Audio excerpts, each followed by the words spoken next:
I don't know. This is all wrong. I shouldn't be up here. I should be back in school on the other side of the ocean. Yet you all come to us young people for hope. How dare you! Boring. Boring. Boring. Okay, you got it. Don't tell us what we're gonna feel. We're trying to solve a problem. Don't tell us what we're gonna feel. I'm not telling you. Because you're in no position to dictate that. Remember what you're doing. You're in no position to dictate what we're gonna feel.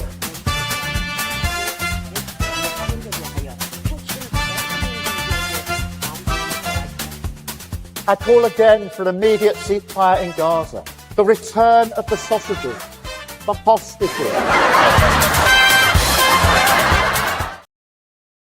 Welcome. Lembit Öpik here with Nick Buckley on another wonderful day. Apologies, yesterday we weren't able to broadcast because I was traveling, and here we are. I'll introduce Nick in just a minute, but I have to tell you, I've made a pretty long journey since I last spoke to you.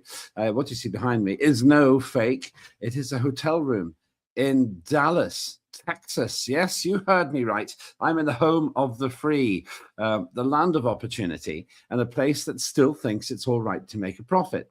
Also, quite interestingly, their Supremo, that's President Trump, who's still the Prime Minister, at least for now, is quite keen on making a success of his country. But is he doing the right thing? We're going to find out in just a minute. Don't forget to like and subscribe on our wonderful station, that's Unprecedented TV, as we are over here. I'll tell you what we're doing here in just a short while. Also, I want to say that we've got some fantastic other shows coming up, including we're one step closer to that American show as well, which will be a morning show for you Americans. You're probably not watching at the moment because it's very, very early here. So welcome if you're watching on the replay. Anyway, I am here, as I said before, with Nick Buckley, who is still in the old country. Nick, good morning to you. What time is it where you are? I know what time it is where you are. It's just after 9 a.m. if you're watching this live. Exactly. It's just after 9 in the morning. The ultimate sacrifice, 3 a.m. 3 a.m. I got up at I got up ages ago to do this. But you know, it's kind of exciting. I'm not sure if my body clock's changed or not. But we're here with Sarah Clark, actually. It's one of the leading lights of our wonderful TV station. And boy, this place is big. Have you ever been to Texas? I was there about 35 years ago. I spent 6 months backpacking around the US. And I spent maybe, 4 days, 5 days around that area. And what did you make of it? What do you think of it? Oh, I thought it was great. I loved America. I love backpacking around. It was the first place I ever went backpacking. And I picked America because, A, they all spoke English, so that was going to be easy. And I'd seen so much of it on TV growing up that it was like, oh, I want to go there and see those things. And we went to Dallas for some of the tourist things. So I stood on the grassy knoll. Oh, the grassy knoll. I then snuck into the book depository. So we found the book depository building. That's the building where Lee Harvey Oswald was supposed to have shot Kennedy from. So we snuck past the security guard on the front door, me and my girlfriend at the time. We got to the lift. We went in the lift, pressed, I think it was floor number 4 we had to go to. And we got to floor 4. The lifts opened and we stepped out, and it was an open plan office. And like, it's about 78 typists all stopped typing and looked at these two scruffy English people getting out of it. So we back in the lift and went back down and got out. Oh, that's a bit of an anticlimax there. That's a real anticlimax. You could, of course, at your youthful age, if it was 35 years ago, you must have been about 4. But maybe you didn't have the same audacity. It's a strange story, though. Everyone goes on about the grassy knoll. This is also home. This is home of the greatest president they never had. Who do you think I'm talking about? Well, definitely have heard of him. Was he assassinated? No, he is dead, but he wasn't assassinated. Oh, I don't know then. J.R. Ewing. J.R. Ewing, yeah. I actually went to South Fork Ranch while I was there as well. Does it exist? Yes. Yeah. So all the outside That's it in the shots. background there, then. Yeah. So that's it there. All the outside shots were filmed at that ranch. All the inside shots were studios. So inside was nothing like you remember, but the outside and the pool was all spot on. It's tiny. It's not as big as you think. Well, I mean, look, it's only about half his height there. How did he fit in? So yeah, everyone talks about J.R. Ewing here. He'd get things sorted out, but let's talk about somebody who's no less dramatic than that. Is Donald Trump and the scene. Well, watching it from here, a lot of people talking about this actually. Is Donald Trump has he gone mad? They say. Is he the man of the moment, or is he gone nuts? There he is with Nigel Farage, who gets his fair share of criticism. But fundamentally, is he somebody who's gone crazy? Let's set the scene here. Relentlessly, let's talk of Greenland, and let's talk about Donald Trump's plans to take over Greenland. It seems to me that Donald Trump is definitely on some kind of a mission here. And he's talking about it as if he really is willing to take some kind of a military approach. Do you think he is? Oh, I don't think so. But there's been many times I've been proven wrong in the past. So honestly, I don't know, but I don't think so. This is his negotiation tactics. He always goes to the extreme, scares everybody, makes everyone think you can't work with him, that it's impossible. And then when you negotiate with him, you come back a couple of stages and then you think you've done well because you've got him away from the nutcase scenario he wanted. But that's probably what he wanted in the first place. Exactly where you're happy with was where he wanted you to be. Yeah, this is the bit I'm wrestling with, really. And there are strong different views. I met people who are pro-Trump, people who aren't keen on Trump, but everyone's talking about him. This is the thing. Donald Trump has achieved something. He has made America great again because the whole of global politics is orbiting, the Western politics is orbiting around him. I wouldn't say so much Russia and China. I think they're willing to do business with him, but they haven't really taken a specific stand on this. I think they're just sitting there with their popcorn watching. But there's this big talk that Donald Trump is now gone crazy and all of this. We saw a headline, Trump's latest attack on UK, not normal, says top Starmer ally after Chagos U-turn. Donald Trump launched a blistering attack on Britain's plan to cede the Chagos Islands to Mauritius, apparently. The suggestion is that he was in favor of it before. Then the reality, well, I just wonder if this basically means that he's right in the middle of the argument, and actually he's come clean with what he thought all along. The Chagos Islands, for those who don't remember, is this incredible, in my view, in my opinion, balmy proposal to give the Chagos Islands back to Mauritius and pay them for the privilege, something like £30 billion.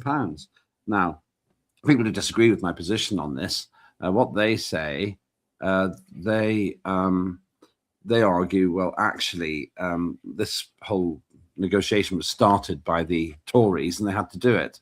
Do you have an opinion about this, by the way? Maybe you're not so au fait with it, but oh yeah, no, I've definitely got I've got an opinion on everything, Lembit. You should know that. You should know that by now. On this, I've got a strong opinion. We should not be handing over the Chagos Islands to anyone. They are vital in any third world war. They sit in the middle of the Indian Ocean. There's bases on there already. It's a base that will hinder China moving into the Indian Ocean. It's vital. And you said something that was just a little bit incorrect. You said about handing them back to Mauritius. Mauritius have never owned the Chagos Islands, a little bit like the Falklands. Argentina never owned the Falkland Islands. So we can't give them back to someone who never owned them. And the people of the Chagos Islands don't want this deal either. They want to remain as a territory of Great Britain. So I don't think Trump's ever wanted this. I think his advisors and our advisors probably have been saying the same. This is vital. This is vital for our long-term security and for the domination of the West. So when Starmer's top ally says that Trump's status attack is not normal, what are they implying? What they're implying is Trump isn't a normal president. Trump has looked at the world order since post-World War II, and he said to himself, and his advisors have all said, this needs to end. We get a bad deal out of post-World War II, status quo. We get a bad deal out of this. What we're going to do now is we're going to put America first. Europe's failed as a continent. That's what they're saying. Europe's failed. Europe can't defend themselves. Europe can't stop immigration. Europe's becoming Islamified. Europe are basically becoming a big bunch of pussies. That's Europe. And we're not going to protect them anymore. But they're also looking to the future as well. They're going, the world's changed. China's on the rise.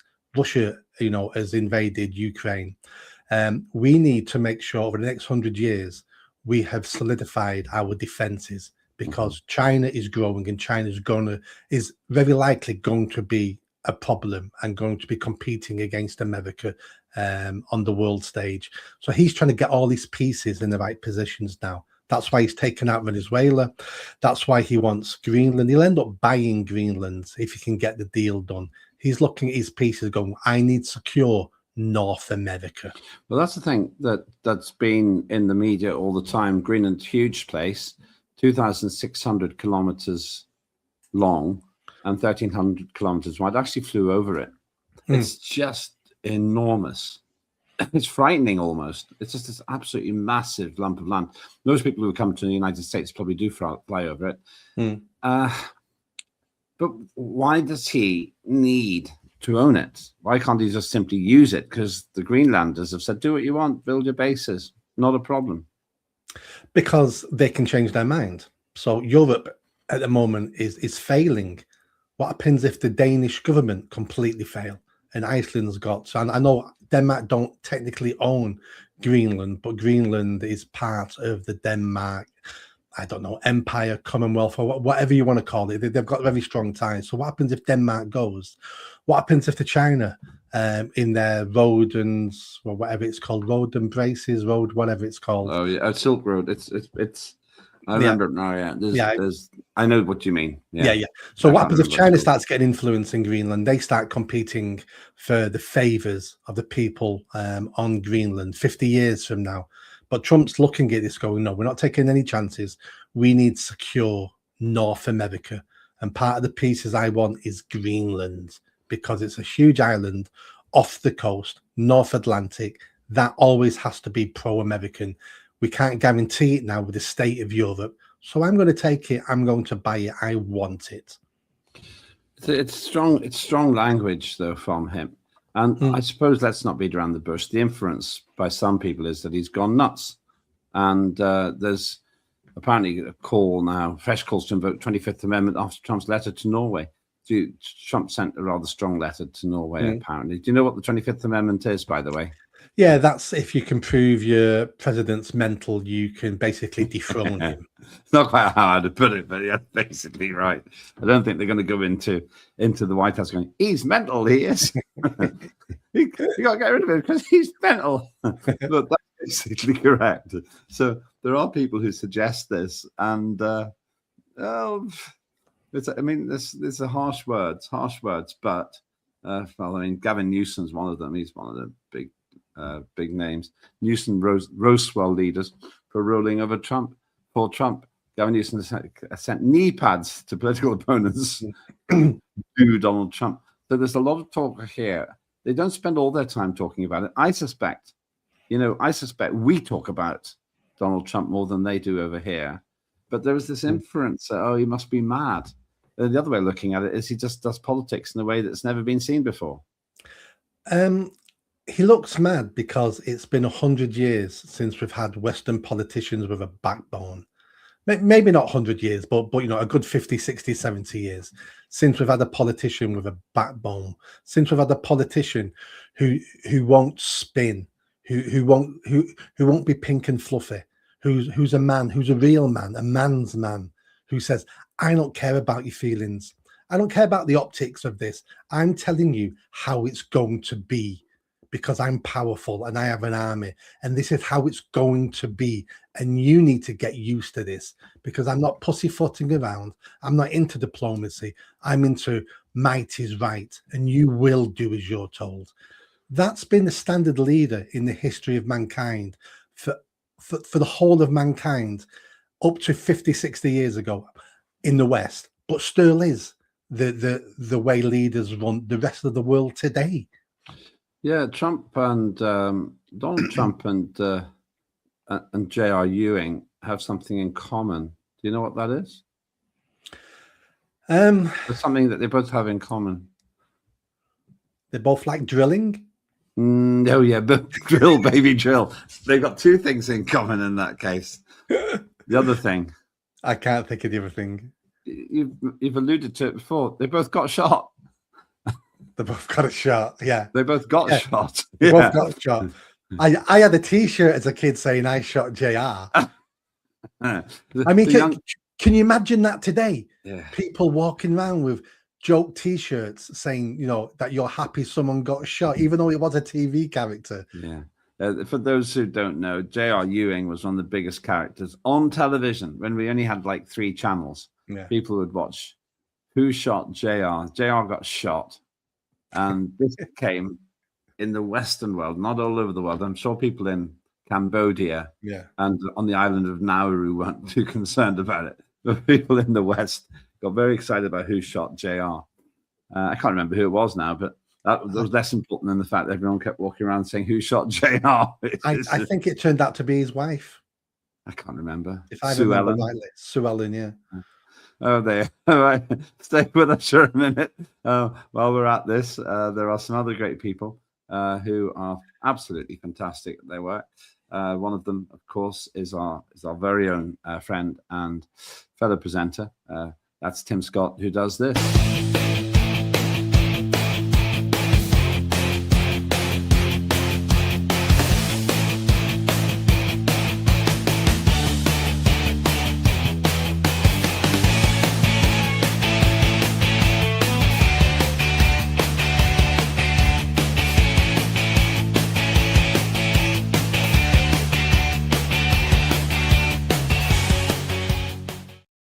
That's Tim Scott Uncancelled. I'm Lembit Öpik, live from Dallas. But still with very perky our man in Britain, our man in England today, Nick Buckley, MBE. I'm sure they'd really be impressed with their MBE-ness here. We're meeting people who are quite interested in investing in the station. It's one of the reasons I'm here. But also we're going to a raceway today with the Full Throttle team. We're going to be going there, and it looks like Brian Gregory, one of the co-presenters of that, will actually be on a racing car. This is great. And I very much doubt I'll spend 20 minutes doing a health and safety assessment. I just don't think they take things like that seriously. This place is big. I mean, it's just enormous. It feels huge. And it looks like the postcards. So there's Dallas, downtown Dallas. It really looks like that. It's just incredible. And people, there's something else which differentiates people in Dallas from people in Britain. What do you think that is? Wearing big cowboy hats, not having guns, walking around with guns. It's an open carry state, isn't it? It may be. It's because I was actually thinking of something less aggressive, which is they're happy. Right. You walk around, they're just happy. We went to a Tex-Mex, not my normal first choice of food, last night, and food. It's just like mountain food, but everyone was decent. And I made a mistake with a hotel booking because we're going to Austin, Texas. I went down to the reception. I said, I'm sorry, I accidentally booked 2 nights in the hotel. We only need 1. Do you know what she said? What? That's fine. You get your money back in just a couple of days. That's it. Yeah. Just let me do it. We're not like, we have your cash and so on. So there was an absolutely enormous, almighty mess on the way out here with some of my colleagues. We got that fixed too. But it's just a positive place, and it looks nice as well. I mean, it's just that doesn't look like. I mean, Burnley, for example, doesn't look quite like that, and maybe that's an unfair comparison. But it's It's an extraordinary place. Now, the other thing that Donald Trump's been really slamming Britain for on and off, and J.D. Vance, who would probably take over actually if Donald was sectioned for being mental, is this free speech thing, because Donald and J.D. Vance are full of very big on on free speech. I think it's Eva Gladengerberg, I think something like that. I may not have got her name right. She's been banned from Britain because she's not conducive to public safety. What's that about? But we import Islamists every single day. We imported an Islamist who'd just been let out of an Egyptian jail, and he came straight to the UK. And Keir Starmer said it's a wonderful thing. I know, it's unbelievable. It's just you just think, who's advising Starmer? The very funny thing that Donald Trump said about Starmer, I just never really feel that they got such a great relationship, is that he's guilty of great stupidity. That's the phrase he used. Just with this one, though, I think it's interesting that this woman seems to have been banned from Britain because she said hurty words essentially about Starmer. Has he got a letter saying we can't come? I mean, I've seen her being interviewed. I want to interview. I probably will actually interview her. It'll be interesting to see what happens then. Do I get a knock on the door afterwards? But it's just nuts. I think the reason why she was rejected, I don't think it's the hurty words against Starmer. I think he's used to that. It's the fact she's not pro-immigration. She's anti-immigration, and that's what she talks about, and that's what she's pushing for. And Starmer and the Labour government don't want her in the country because she's a beautiful, blonde, blue-eyed woman, and they know she'll be very attractive to many people, not only physically but her message. So they just don't want to come into the country. Well, it's the antithesis of what you get here. People just talk about free speech. Yeah. And they're bemused about Starmer. I'm not sure they're really very sure who he is. They're kind of aware that this is the Prime Minister of Britain, but they don't have strong opinions. It's like he hasn't really made a big impression. I think that's the way I'd put it. He just hasn't made a big impression. And I mean, he made this crazy, ridiculous speech the other day saying, I've called the President of the United States and told him, Donald, no, you shall not pass. Something like that. Donald will be going, this is ridiculous. He just looks tiny on the world stage now, which isn't good for the country either. He does, but I'm really enjoying all the Western leaders really sticking up for Greenland and Greenland's borders, just like they were sticking up for Ukraine and Ukraine's borders. But ironically, they never stick up for their own borders, do they? Yeah. We don't have anyone, Starmer's never sticking up for the UK borders. French and German politicians are not sticking up for their borders. It's always external borders they're worried about. I'll tell you, there's somebody who, if he was Prime Minister of Britain, I'm sure would get on very well with Donald Trump and would stick up for our borders. Any guesses? Well, the obvious one is Farage. J.R. Ewing. J.R. Ewing. he'd stick up for our borders. And also, they'd both be drilling. Yes. In unison. This is the problem. If you had one, you mentioned the larger characters from the past. I was never really too keen on, personally, on Thatcher. But you would probably get on a lot better with Trump than what we got now. And Blair probably would have as well. I just think we've just got a particularly weak bunch now. And they're highlighted. It's highlighted by Trump's really go-getting attitude. It does. And that's why people are looking at him thinking he might be mentally ill, because we're not used to politicians like that anymore. What we're used to is politicians who are no more than middle managers, who are taking instructions from the UN, the WEF, from the European Court of Human Rights, from the EU. That's all our leaders in Western Europe really are now. The middle managers are implementing the policies that international organizations want them to implement, where Trump from day one has always said, America first. Hate me if you want to hate me, but the American people will come first in all my policies. And that sounds strange today. But like I said before, that's been normal throughout the history of mankind. That's what tribal leaders used to do. A few comments coming in here. Defer to, is my shed leaking? Lamb chop allowed in the house? That's not why I'm here. That's not why I'm here. Dirty Farage is being primed at Davos to be the next pointless prime minister. As Defer, no, I'm not here for that. I'm not here for a job at the White House, but I would take one if I was offered. We need silent sunlight has reposted the stream. Thank you. Defer adds rather caustically, I'm surprised you're not in Davos, Lembit. I wasn't invited. I wasn't invited. Better parties there, I'm sure. To be a fly on the wall. Yeah, I agree. It'd be interesting to see what happens there.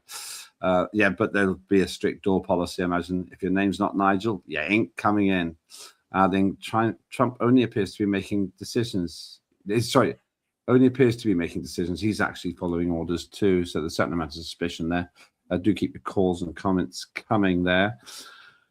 I want to ask you, back to the Donald Trump thing. It seems to me that the special relationship is completely broken now. I can't see this working anymore. We're even being threatened with tariffs if we don't fall in line with his Greenland gambit. I don't think there's ever been a special relationship. I think that was a propaganda spin from the British government to bat away accusations that we're just a puppy dog following the big American bulldog. I don't think there's ever been a special relationship, because I can't think of one time where the Americans have ever honoured a special relationship and went out of their way for the UK. And I'm not saying they should do that. I'm saying they should be putting their own people first. I can think of one, World War II and World War One. Well, World War II, they had no intentions of joining World War II until the Japanese bombed Pearl Harbor, and then Hitler declared war on Germany. Hitler declared war on America. Up to that point, America had no intentions of joining World War II. So they didn't come to do us a favour. They borrowed us money, which we only paid back in 2015. The two world wars, especially World War II, made America a world power because the amount of money they earned from that war, selling armaments and loaning money. Again, I'm not criticising them for that. We needed the arms, we needed the money. But I can't think of one time where the special relationship benefited the UK.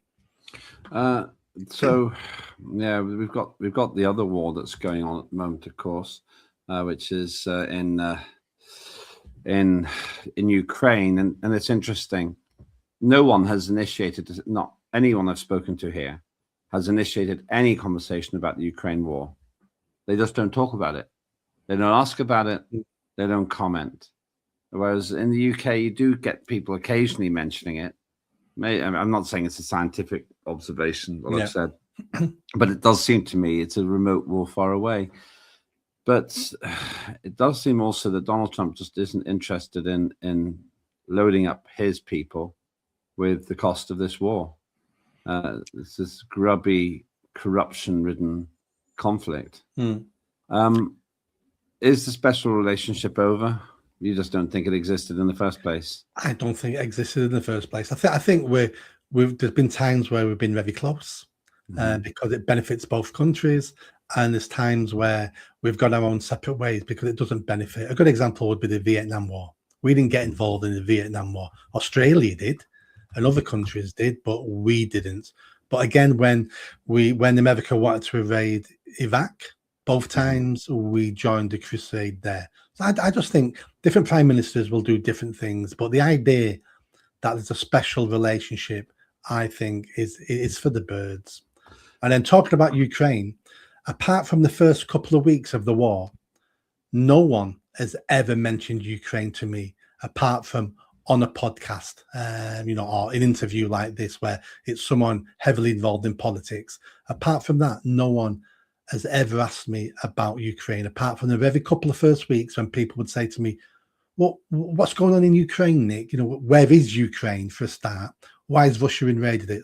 But the first couple of weeks, that was it. No one cares in this country either. And it does seem to be a war which is losing favor in the mainstream as well. People don't really want to talk about it so much, maybe because it's becoming less attractive as a photo opportunity. Can Europe? I know my answer to this, and the answer is no. But can Europe win without active American investment? No. Europe hasn't got the skill, the leaders, the balls, the armaments, the army, the tactics to solve Ukraine by themselves.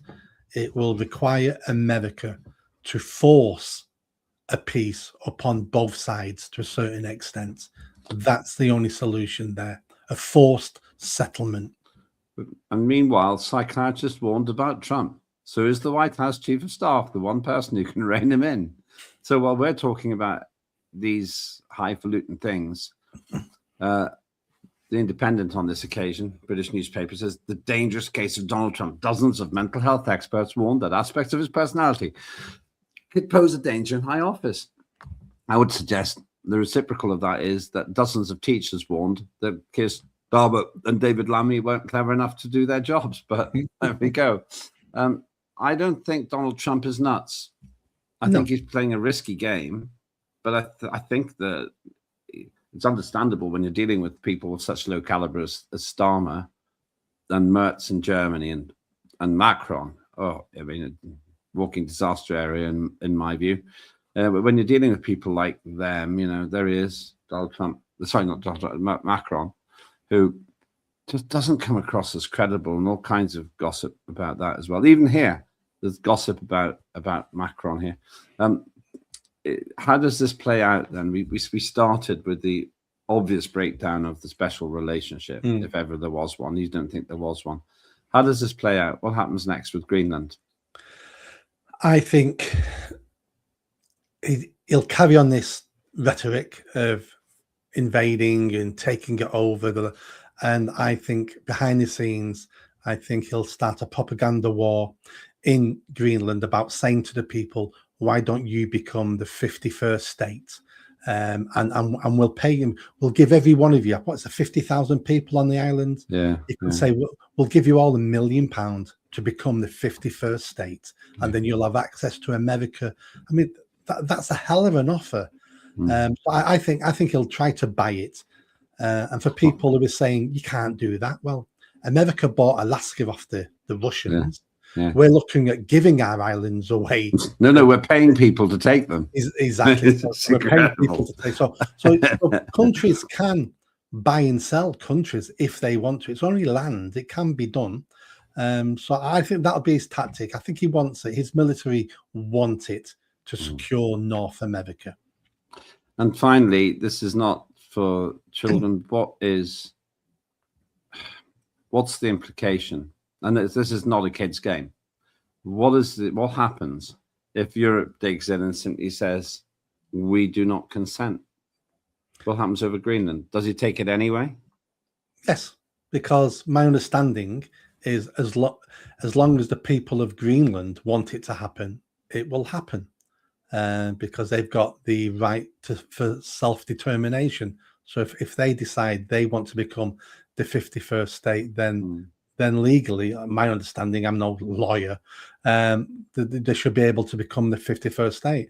Europe may not like it, but they're powerless to do anything. I read the other day that France have just sent 100 soldiers to Greenland. Oh, yeah. And I thought it was to protect the borders, but then I found out it's to teach the Greenlanders how to surrender. Defa 2 says, yeah, there he goes.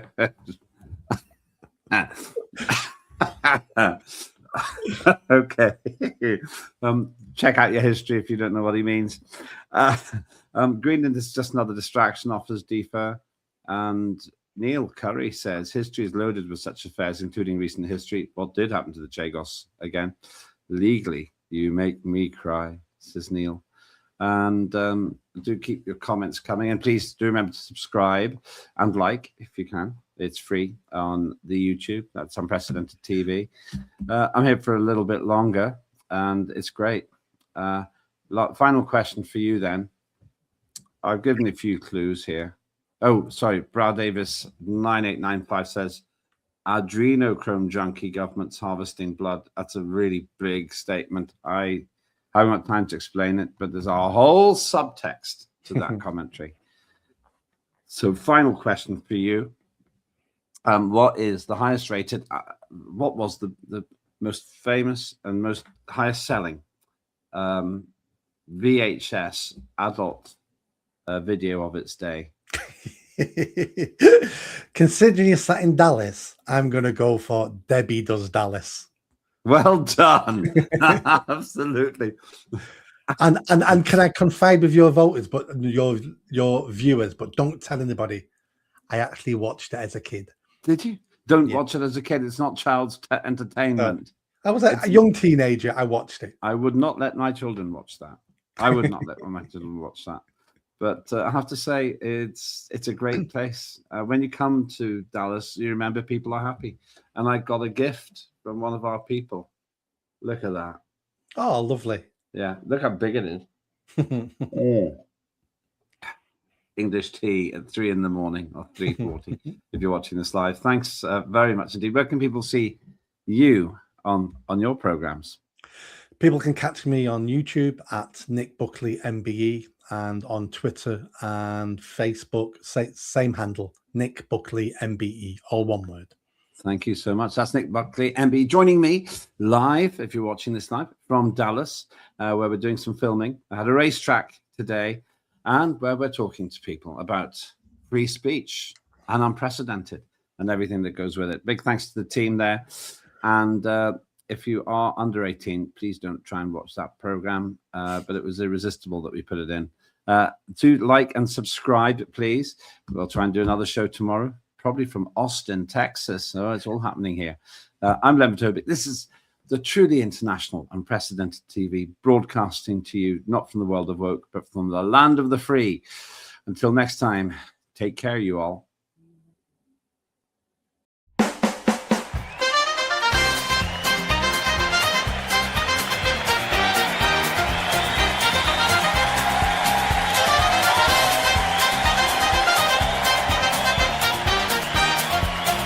Immediate ceasefire in Gaza. The return of the sausages.